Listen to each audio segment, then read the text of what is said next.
है mister Vishwakarma sir के साथ अर्थात मेरे साथ। फ्रेंड्स, अपन ने प्रेजेंट टेंस को बिल्कुल अच्छी तरीके से समझा है। प्रेजेंट सिंपल पढ़ा, प्रेजेंट कंटिन्यूस पढ़ा, प्रेजेंट परफेक्ट पढ़ा, प्रेजेंट परफेक्ट कंटिन्यूस पढ़ा। इन सभी के वॉइस को भी अपन ने देखा, क्वेश्चन टैग को भी देखा। ठीक इसी प्रकार अब प्रेजेंट से हम पास्ट की तरफ चल रहे हैं। तो इस प्रकार आप ये देखेंगे फ्रेंड्स, पास्ट टेंस। इस पास्ट टेंस में हम नॉन एक्शन वर्ब पढ़ेंगे। नॉन एक्शन वर्ब, इस नॉन एक्शन वर्ब में फ्रेंड्स वाज और वर का इस्तेमाल होगा। तो फ्रेंड्स आप देखें, subject I, he, she, it, any names, और इस प्रकार सिंगुलर सब्जेक्ट। फ्रेंड्स ये याद रखिए, इनके साथ हमेशा वाज का इस्तेमाल करेंगे। वाज का मतलब था या थी का अर्थ देगा, और इस प्रकार एक कॉम्प्लीमेंट। कॉम्प्लीमेंट फ्रेंड्स पूरक होता है। यू, दे, वी, दीज और दोज, और प्लूरल सब्जेक्ट जैसे बॉयज हैं, गर्ल्स हैं, इनके साथ फ्रेंड्स वर का इस्तेमाल होता है। इसको वेयर नहीं पढ़ती, वर, जिसका मतलब होता थे या थी, और इस प्रकार एक कॉम्प्लीमेंट। कॉम्प्लीमेंट फ्रेंड्स पूरक कहलाता है। इस प्रकार ये आपका एक सेंटेंस बन गया है। जैसे वह घर पर था रात तक। Friends, he was at home till night.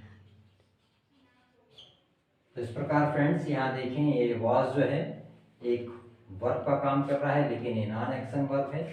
जैसे वे कल कक्षा में थे, और वे शब्द के लिए फ्रेंड्स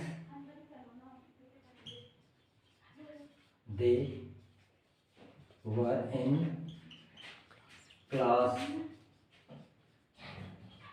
यस्टरडे। इस प्रकार फ्रेंड्स आप ऐसे ही सेंटेंस को निर्माण करिए। जैसे और सेंटेंस आप देख सकते हैं, ही वॉज इल, वह बीमार था। ही वॉज इल, वह बीमार था। तो फ्रेंड्स ये याद रखिए, इनके साथ वाज का इस्तेमाल करें और इनके साथ वर का इस्तेमाल करें।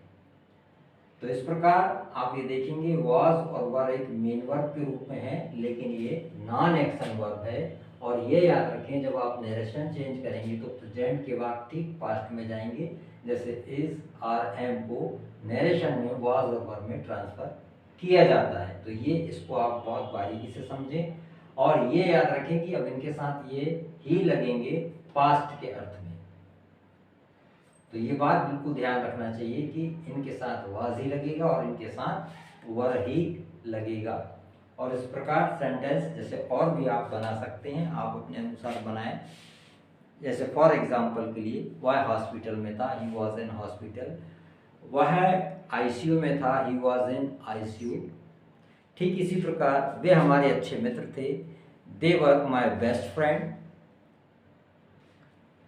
इसी प्रकार और जो आप अपने रोज बोलने वाले जो सेंटेंस हैं जिसमें था पूर्ण अर्थ में आता है, तो ऐसी कंडीशन में ऐसे सेंटेंसों का निर्माण किया जाता है। फ्रेंड्स, अगर इसी सेंटेंस को नेगेटिव में ट्रांसफर है तो वाज नॉट और वर नॉट का इस्तेमाल किया जाता है।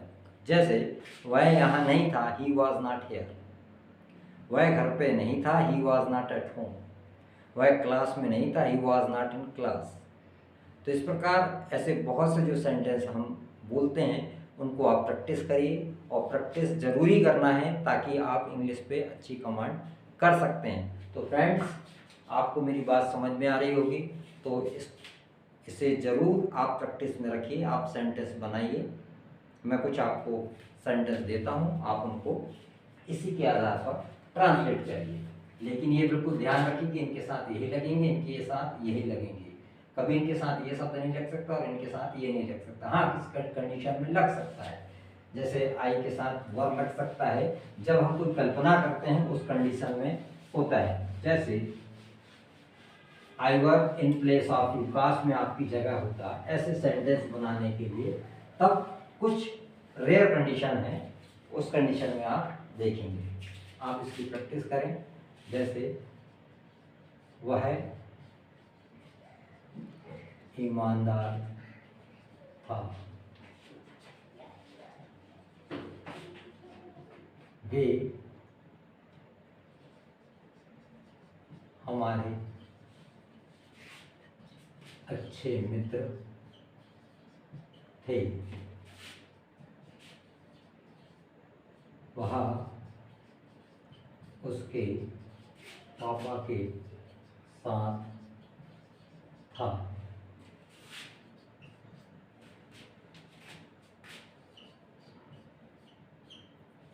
वो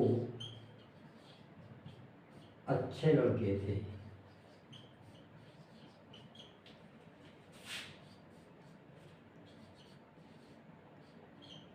वह बाजार में था।